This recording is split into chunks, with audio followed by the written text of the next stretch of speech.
Good afternoon, I'm Raylene Ramsey. This is your afternoon news fix for Friday, the 20th of March. Could pressure at the pump provide impetus for more industries to electrify? The Strait of Hormuz is holding up about 20% of the world's oil supply, and Israel's adding to uncertainty with strikes on gas fields. The government's liaising with importers about stock levels as it weighs up cost relief.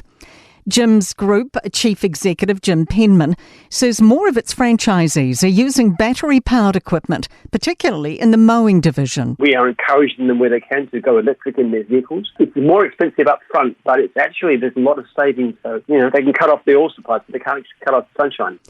Meanwhile, concerned students will be heavily impacted as conflict in the Middle East drives up living costs.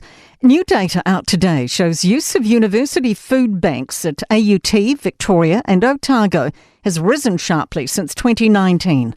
Around 100 food bags were provided at AUT in 2020, rising to over 1,800 last year. Green MP Francisco Hernandez says this is only going to worsen as the conflict persists.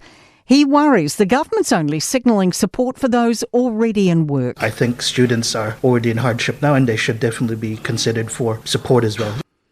An intense tropical cyclone in far north Queensland has begun its trail of destruction. Extreme winds from Cyclone Narelle have reportedly already felled trees and damaged roofs.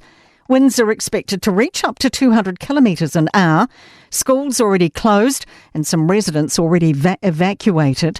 Queensland Premier David Crisafulli says the worst is still to come, but they're prepared. We have swift water rescue crews on the ground. We have electricity crews on the ground. Queensland Health staff, ambulance on the ground.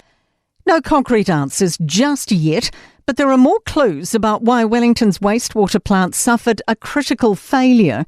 A new report has found trapped air in a bypass pipeline could have been responsible for the incident, which flooded the Moa Point wastewater treatment plant. Wellington Water COO Charles Barker says repairs and changes could take some time, and while risks remain, they're better aware of them now. You could speculate a whole lot of alternative solutions that would have prevented this occurring, and the benefit of hindsight. Christchurch City Council has been handed another abatement notice for dumping sewage without proper consent. The council has just submitted its response to another notice in regards to the Bromley wastewater treatment plant stench.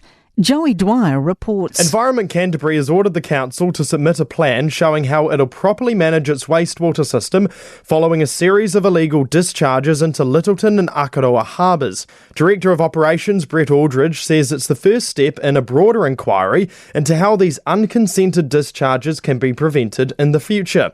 The council has until June 1st to provide full compliance information. In sport form, All Blacks prop Wyatt Crockett's made a special trip across the Tasman for the Brumbies Chiefs match in Canberra tonight to hand over his title as Super Rugby's most capped player to veteran front rower James Slipper. New FIFA rules require teams to have at least one female coach for all women's tournaments overseen by football's global governing body. And Kiwi pole vaulter Eliza McCartney's in good form to make a statement at this week's Indoor World Championships in Poland after her highest clearance in 2 years. And that is your latest news fix. We'll be back with the next update tomorrow morning from the Newstalk ZB newsroom.